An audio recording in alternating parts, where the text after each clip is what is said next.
నమస్తే అన్న. నమస్తే నమస్తే అన్న, ఏందన్న పరిస్థితి తెలంగాణ ఎట్లా ఉంది? కాంగ్రెస్ గవర్నమెంట్ సంవత్సరం పరిపాలన చూశారు కదా. తెలంగాణ ఎట్లుందంటే ఈరోజు మంచిగా ఉన్నదంటే కేసీఆర్ చేసి చాలా మంచిగా అయింది. ఒకప్పుడు తెలంగాణ అంటే ఎవరు తెలియకుండే, తెలంగాణ అంటే వాళ్ళకేం తెలుసురా అన్నట్టు ఉండేది.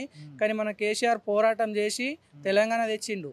తేవడం వల్ల ఈరోజు ప్రజలు మంచిగానే ఉన్నారు. ఎందుకంటే ఒకప్పుడు తెలంగాణ రాకముందు ఇంటికి వాటర్ రాకుండే, ఎక్కడో చేన్లలో పోయి నీళ్ళు తెచ్చుకుంటుండే జనాలు. ఈరోజు ఇంటి ముంగట ఇంట్లోకి వాటర్ వస్తున్నాయి. పొద్దున 7కు ఖచ్చితంగా ఇంట్లోకి వాటర్ వస్తున్నాయి.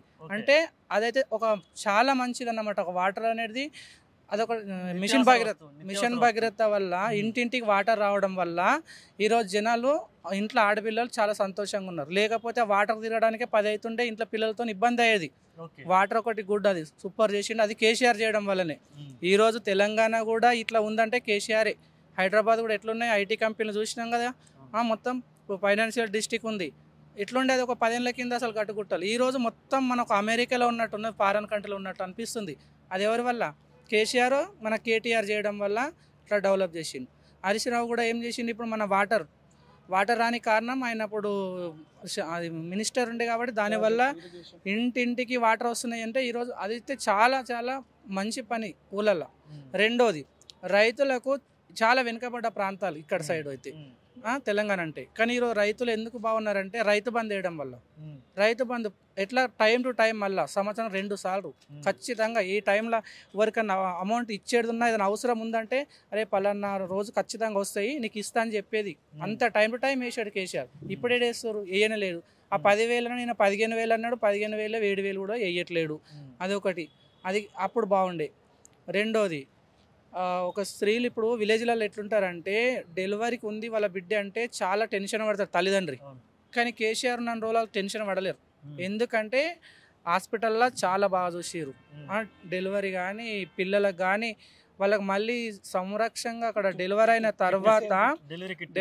తర్వాత డెలివరీ కిట్ ఇచ్చి అంబులెన్స్ ఇచ్చి ఇంటి దాకా దింపేసేది. లేకపోతే 5,000 కిరాయి పెట్టుకొని ఇంటికి పోవాల్సి వచ్చే పరిస్థితి ఉండేది అప్పుడు. కానీ అది ఒకటి కేసీఆర్ చేయడం చాలా ఇది. అది పిల్లలకు కానీ తల్లిదండ్రికి కానీ. మళ్ళీ కళ్యాణ లక్ష్మి పెళ్లి చేయలేని పరిస్థితులలో చాలా మంది చాలా ఇబ్బందులు పడుతుండే ఒకప్పుడు. అదే కళ్యాణ లక్ష్మి వచ్చినాక సగం పైసలు అవే అవుతున్నాయి. 2 తులాల బంగారం వచ్చింది అప్పుడు. దానివల్ల కూడా చాలా సంతోషంగా పెళ్లి చేయగలిగారు. అది లేదు, ఇది కూడా వస్తలేదు టైంకి. ఇప్పుడు ఏది కూడా లేదు. ఏ రకంగా చూసినా కానీ కేసీఆర్ గ్రేటు. ఆయన కష్టపడి ఈరోజు తెలంగాణ తెచ్చి ఈరోజు జనాలు కూడా ఇంత అవగాహన వచ్చి ఈరోజు మనం ఇట్లా ఉన్నామంటే కూడా అదొకటి కేసీఆర్ వల్లనే. కాంగ్రెస్ పరిపాలన సంవత్సరం నుంచి చూస్తున్నారు. రేవంత్ రెడ్డి గారు ఎలా అనిపిస్తుంది మేడం?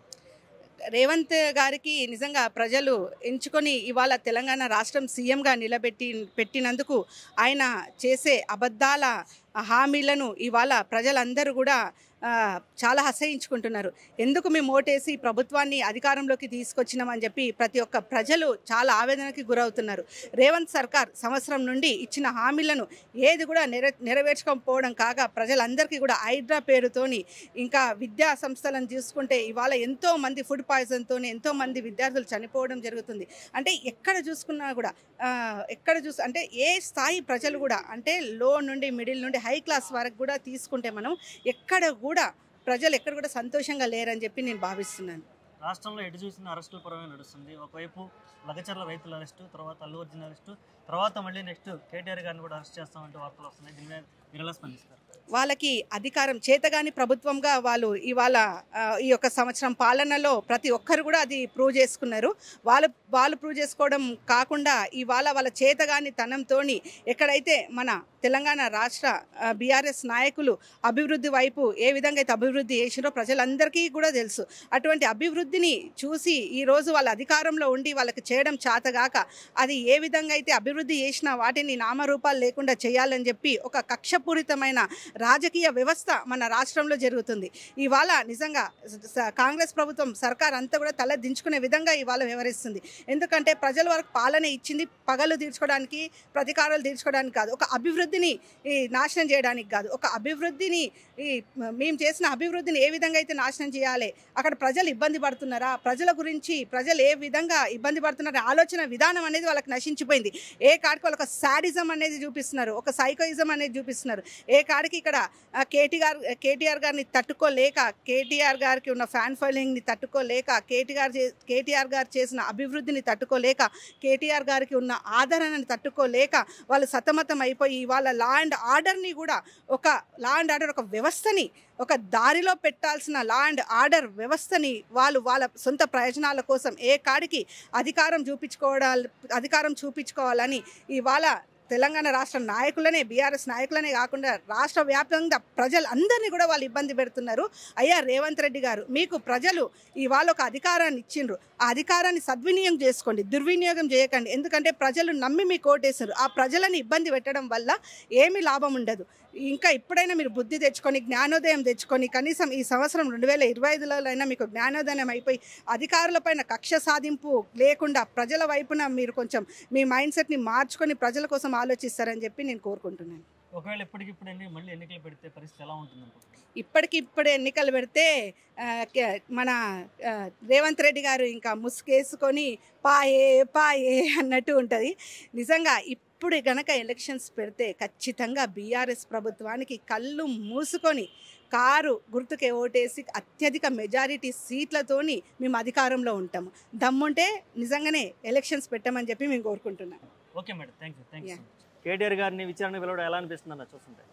ఫార్ములా ఈ కేసు రేజింగ్ కేసులో ఈనాడు టీఆర్ఎస్ పార్టీ వర్కింగ్ ప్రెసిడెంట్ ఉన్న కల్వకుంట్ల రామారావు గారిని పిలవడం జరిగింది. ఆ ఏసీబీ పిలిచినటువంటి విచారణకు కేటీఆర్ గారు పూర్తిగా సహకరించడం జరిగింది. వాళ్ళు అన్న టైంలోనే కొంచెం ఎన్ టైంలోనే ఈరోజు విచారణకు పోవడం జరిగింది. వాస్తవానికి ఈ ప్రజాపాలన పాలకులకు చట్టం పైన గౌరవం లేదు, చట్టం తెలియదు. అసలు ముఖ్యమంత్రికి ఆ డీజీపీలకే చట్టం తెలియదండి. ఈ అపెక్స్ కోర్టు ఇచ్చినటువంటి రూలింగ్స్ కూడా వాళ్ళందరూ కూడా వైలేట్ చేస్తూ ఉన్నారు. చట్టం పట్ల గౌరవం లేదు, న్యాయస్థానాల పట్ల విలువ లేదు. ఇటువంటి పాలకులు ఇంకా నేర్చుకోవాల్సింది చాలా ఉంది. ఇది కక్షపూరితమైనటువంటి రాజకీయం తప్ప, ఇది ఒక జురుత్సాహకరమైనటువంటి స్వార్థ రాజకీయం తప్ప ఇందులో ఏం లేదనండి. ప్రతి పౌరునికి, ఈ భారతదేశంలో ఉన్న ప్రతి పౌరునికి ఈ కొత్తగా వచ్చినటువంటి బిఎన్ఎస్ యాక్ట్ ప్రకారంగా సెక్షన్ 38 ప్రకారంగా అతను పోలీసు విచారణకి, చట్టానికి లోపడి పోలీసు విచారణ ఎదుర్కొంటున్నప్పుడు, అతనిపైన నేరారోపణ జరిగినప్పుడు ఆ సెక్షన్ 38 ప్రకారంగా అతను న్యాయవాదిని తన వెంట తీసుకుని పోయి విచారణకు పోయే హక్కు ఈ భారత రాజ్యాంగం ద్వారా ఏర్పడినటువంటి ఈ భారత న్యాయ వ్యవస్థ, ఈ భారతదేశంలో చేసినటువంటి బిఎన్ఎస్ చట్టం చేయబడుతుంది. అదేవిధంగా భారత రాజ్యాంగం అనేది అందరికీ సుప్రీం, ఈ దేశంలో ఉన్న ప్రతి పౌరుడికి సుప్రీం, ప్రతి పౌరుడికి హక్కులు కల్పించబడతా ఉన్నది. ఈ భారత రాజ్యాంగాన్ని కూడా వాళ్ళు గౌరవించట్లేదనండి. అతనికి ఉన్నటువంటి ఆర్టికల్ 19 ఉంది, ఆర్టికల్ 20 ఉంది, ఆర్టికల్ 21, 22 ఈ ఆర్టికల్స్ అన్నీ కూడా వయలేషన్ అవుతున్నాయి. ఈనాడు రేవంత్ రెడ్డి గారి ప్రభుత్వంలో అతనికి ఉన్నటువంటి హక్కులు అన్నింటినీ భంగం కలిగిస్తూ ఉన్నారు, అతని పరువునికి భంగం కలిగిస్తూ ఉన్నారు. ఈ విచారణ పేరుతోటి అతని పరువు తీయడం కాకుండా ఈ ప్రజల్లో ఒక తప్పుడు సంకేతాన్ని ఇచ్చి ఈ ప్రజాపాలన పేరుతో వాళ్ళు ఇచ్చినటువంటి హామీలని అమలు చేయలేక ఈనాడు వాళ్ళు చేతగానితనంతో ఈ విధంగా కుట్రపూరితంగా వ్యవహరిస్తూ ఉన్నారు. ఇదంతా లోకం చూస్తూ ఉన్నది, చట్టం గమనిస్తూ ఉన్నది, చట్టం తన తనిపాలు చేసుకోబోతూ ఉంది. మీరు చేసినటువంటి తప్పులన్నీ కూడా రేపటి నాడు కోర్టులో మా న్యాయవాద బృందం అందరూ కూడా మేమందరం ప్రశ్నిస్తూ ఉన్నాం. భారత రాజ్యాంగం ప్రకారంగా, భారతదేశంలో ఉన్నటువంటి బిఎన్ఎస్ చట్టం ప్రకారంగా అతనికి ఉన్నటువంటి హక్కులని మీరు కాలరాస్తున్నారు. రేవంత్ రెడ్డి గారు, మీరే హోంమంత్రి, మీరే ముఖ్యమంత్రి, మీరు గుర్తుపెట్టుకోండి. మీ పోలీస్ ఆఫీసర్ ద్వారా, మీ లీగల్ టీం ద్వారా చట్టాన్ని తెలుసుకొని చట్టం పట్ల మీరు గౌరవంగా వ్యవహరించండి అని ఈ విధంగా ముఖ్యమంత్రి గారిని హెచ్చరిస్తా ఉన్నాం. ఓకే అండి, థ్యాంక్ యూ సో మచ్.